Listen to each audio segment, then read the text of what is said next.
19 सितंबर से रात 8 बजे नहीं 7:30 बजे देखना मत भूलिए ड्रीम 11 आईपीएल। 19 सितंबर से ड्रीम 11 आईपीएल शुरू होगा 8 नहीं शाम 7:30 बजे से स्टार स्पोर्ट्स नेटवर्क और डिज्नी प्लस हॉटस्टार वीआईपी पर। ओम भूर्भुवस्सुः तत्सवितुर्वरेण्यं भर्गो देवस्य धीमहि धियो यो नः प्रचोदयात् स्वाहा। विश्वकर्मा जयंती की अगर हम बात करें, जिंदगी में एक चीज ध्यान रखना कि 3 चीजें व्यक्तियों को बहुत किस्मत से मिलती हैं।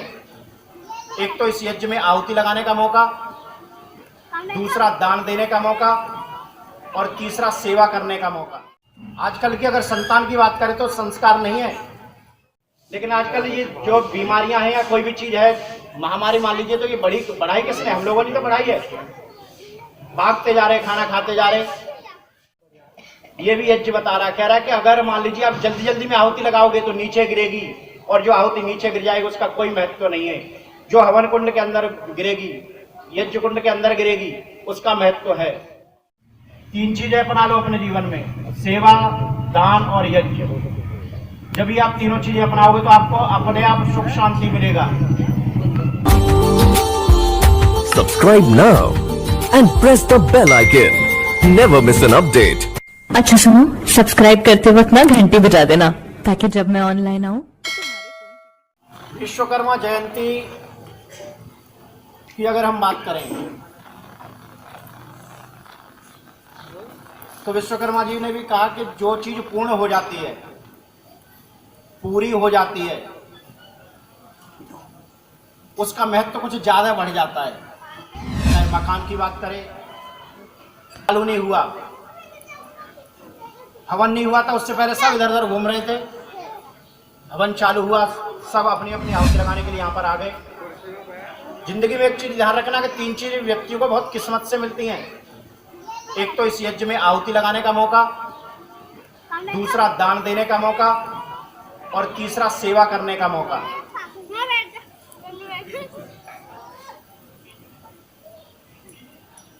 आजकल तीनों चीजें छूट गई।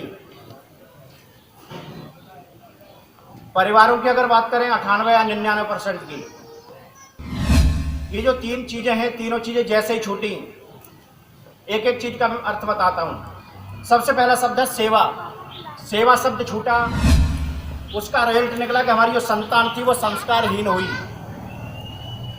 आजकल की अगर संतान की बात करें तो संस्कार नहीं है। दूसरा शब्द है दान। हमारे घर से जैसे ही दान शब्द गायब हुआ, हमारे अंदर जो दया थी वो भी समाप्त हो गई। रोड पे अगर एक्सीडेंट हो जाए, लोग 1 मिनट या 2 मिनट की वीडियो बना करके अपलोड कर देंगे, लेकिन एक कॉल नहीं करेंगे। तीसरा शब्द है यज्ञ यानी हवन। जैसे ही हमारे परिवारों से यज्ञ और हवन समाप्त हुआ, उसका एक रिजल्ट निकला कि जो हमारा परिवार पहले संयुक्त था, जैसे आजकल कहते हैं ना परिवार और फैमिली। फैमिली में पति पत्नी और बच्चे, परिवार में माता पिता का पूरा परिवार, माता जहाँ बुजुर्गों का साया होता है उसे परिवार बोलते हैं। जैसे यज्ञ समाप्त हुआ, हमारा परिवार बिखरना चालू हो गया। किसी चीज का अगर नुकसान है तो उसे दोबारा अपना लेना चाहिए। ये जो महामारी चल रही है उसकी भी अगर बात करें, पहले भी जो हमारी दादी वगैरह हुआ करती थी वो कहा करती थी कि भाई घर खेल करके आए हो, हाथ धुल लो। अगर बाहर से कहीं आए हो तो पहले कपड़े बदलो, हाथ मुंह धो लो, उसके बाद खाना खाना। अगर खेत वगैरह से आए तो भाई नहा लो। ये पहले भी परंपरा थी। आज अगर हम उसी परंपरा को अपना रहे तो गलत तो नहीं है, लेकिन आजकल ये जो बीमारियां हैं या कोई भी चीज है, महामारी मान लीजिए, तो ये बढ़ाई किसने? हम लोगों ने तो बढ़ाई है। भागते जा रहे, खाना खाते जा रहे। जब हम बैठ करके खाना खा सकते, जो चीज बैठ करके खाने की है उसे बैठ करके खाना चाहिए। खाना एक ऐसा है, भोजन एक ऐसा है जो संतुष्टि के साथ खाया जाता है। लेकिन हम लोग भागते रहते भागते हुए खा रहे। ये भी यज्ञ बता रहा, कह रहा है कि अगर मान लीजिए आप जल्दी जल्दी में आहुति लगाओगे तो नीचे गिरेगी, और जो आहुति नीचे गिर जाएगी उसका कोई महत्व तो नहीं है। जो हवन कुंड के अंदर गिरेगी, यज्ञ कुंड के अंदर गिरेगी, उसका महत्व है। दूसरी बात बताइए कि आप किस भावना से आहुति लगा रहे हो, आपकी भावना कैसी है, आपका भाव कैसा है। अगर आपका मन इधर उधर भाग रहा है कि भाई टाइम पास बुला रखा है इसलिए मुझे टाइम पास तो करना है, टाइम पर बैठना तो है ही है, तो आपका आहुति लगाना बिल्कुल बेकार है।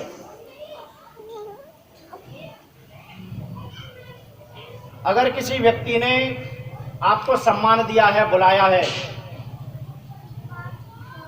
तो आपका भी कर्तव्य बनता है कि उस व्यक्ति को सम्मान दो। उस व्यक्ति ने जिस उद्देश्य से बुला रखा है उस उद्देश्य में उसका सहयोग करो। ज्यादा नहीं कर सकते, कम करो, लेकिन करना चाहिए।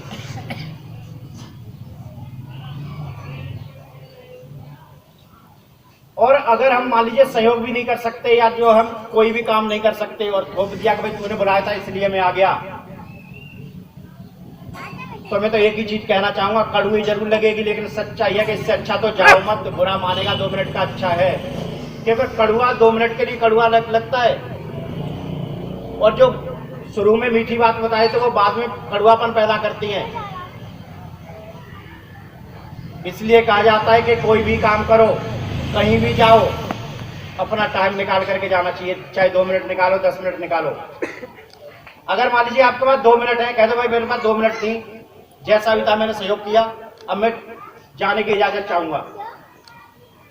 ये आपका अपना कर्तव्य कहता है। आप जिस व्यक्ति ने बुलाया आपने उसका सम्मान किया, और अगर एहसान दिखा कि तूने बुलाया था इसलिए आ गया, आजकल बहुत ज्यादा चलता है कि भाई तूने बुलाया था इसलिए आ गया, नहीं तो मैं आता नहीं। एक चीज सोच करके देखो कि अगर मान लीजिए भाईचारा बढ़ रहा है किसी चीज से, तो किसी काम को करने में बुराई नहीं है। सारी चीजें अगर हम बात करें, पहले कहते थे भाई परिवार के साथ खाना बैठ करके खाओ, सारी चीजें करो, लेकिन प्रकृति ने भी कह दिया कि भाई तुम लोग अपने परिवार को छोड़ते जा रहे हो, तुम्हारा ना आने का टाइम है, ना जाने का टाइम है, ना खाने का टाइम है।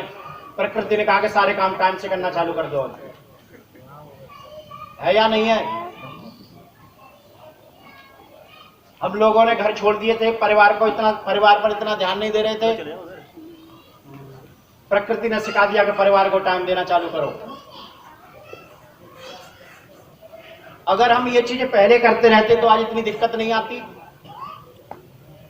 अगर समस्या खड़ी हुई है तो उसका समाधान भी हमारे पास ही है, और समस्या खड़ी करने की जिम्मेवारी भी हम ही है। यज्ञ में जो कुछ भी डाला जाता है, यज्ञ कहता है कि मैं अपने पास कुछ नहीं रखता, जिस भावना से तूने डाला उसे 100 गुना करके मैंने तुझे वापस कर दिया।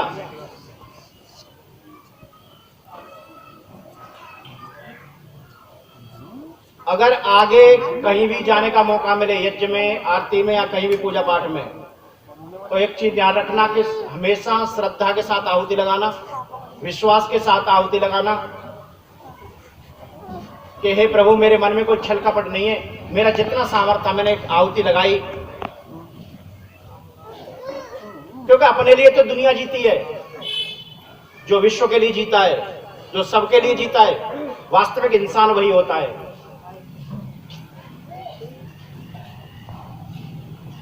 हम लोग कहते फिरते भाई मेरा ये, मेरी ये संपत्ति, ये मेरा सब कुछ, ये लेकर के जाओगे। कोई लेकर के गया है?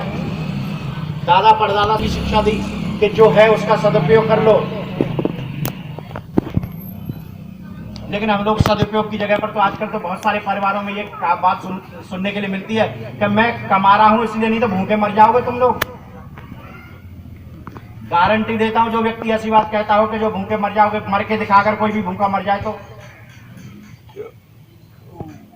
लेकिन आदत है ना कहने की, अपना अहंकार दिखाने की कि मैं ऐसा कर रहा हूं।